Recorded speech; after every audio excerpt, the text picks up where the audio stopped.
Para muridnya lagi protes sebab mengaku menyaksikan kawannya ditampar. Kata mereka, konon Indra Lutfiana bisa sekolah, saya tambahi dengan layak.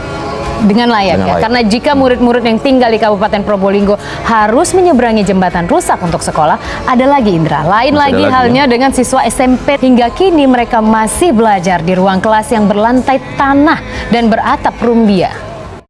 Assalamualaikum warahmatullahi wabarakatuh. Halo semuanya, perkenalkan nama saya Sylvia Putri Ramadhani.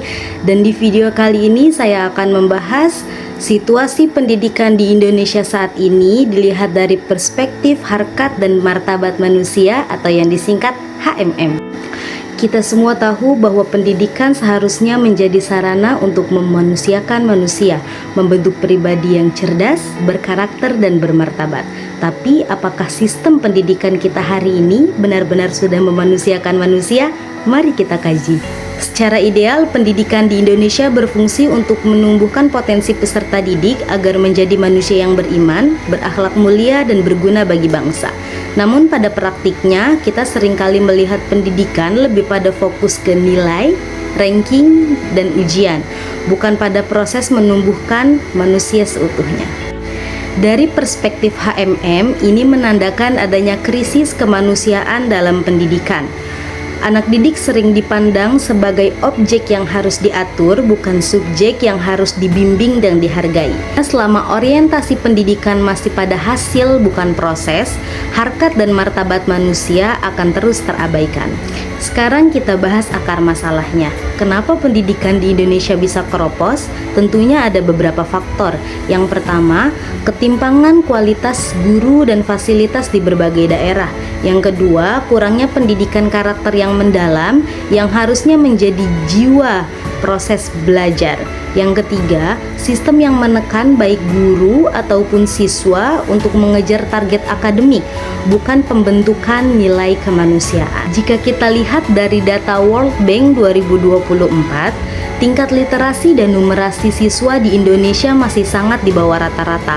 Namun yang lebih mengkhawatirkan, banyak siswa yang merasa tidak bahagia dan tertekan di sekolah. Inilah tanda bahwa pondasi pendidikan kita mulai kehilangan arah kemanusiaan. Seperti yang baru-baru ini viral, kasus seorang murid yang ditampar karena ketahuan merokok. Peristiwa seperti ini menunjukkan bahwa masih banyak pihak yang memahami pendidikan sebagai disiplin dengan kekerasan, bukan bimbingan dengan empati. Dari perspektif HMM, tindakan seperti ini jelas melanggar harkat dan martabat manusia, karena setiap anak memiliki nilai dan harga diri meskipun ia berbuat salah. Pendidikan harusnya mengkoreksi tanpa merendahkan, mendidik tanpa melukai. Melihat kondisi seperti ini, kita butuh perubahan. Guru dan siswa harus sama-sama menjadi subjek pendidikan, bukan yang satu mengatur, yang lain tunduk. Pendidikan harus menumbuhkan empati, bukan ketakutan, menumbuhkan kesadaran, bukan sekedar kepatuhan. Kita butuh sekolah yang menghidupkan nilai-nilai kemanusiaan, tempat di mana anak bisa berbuat salah, belajar memperbaiki, dan tumbuh dengan martabatnya. Jadi, melalui kacamata harkat dan martabat manusia, pendidikan bukan hanya sekedar mencetak orang pintar, tetapi juga membentuk manusia yang bermoral, beradab, dan berempati. Selama sistem pendidikan belum menempatkan manusia sebagai pusatnya, maka pendidikan Indonesia akan terus kehilangan jiwanya. Semoga video ini bisa membuka mata kita semua bahwa pendidikan sejatinya adalah tentang memuliakan manusia.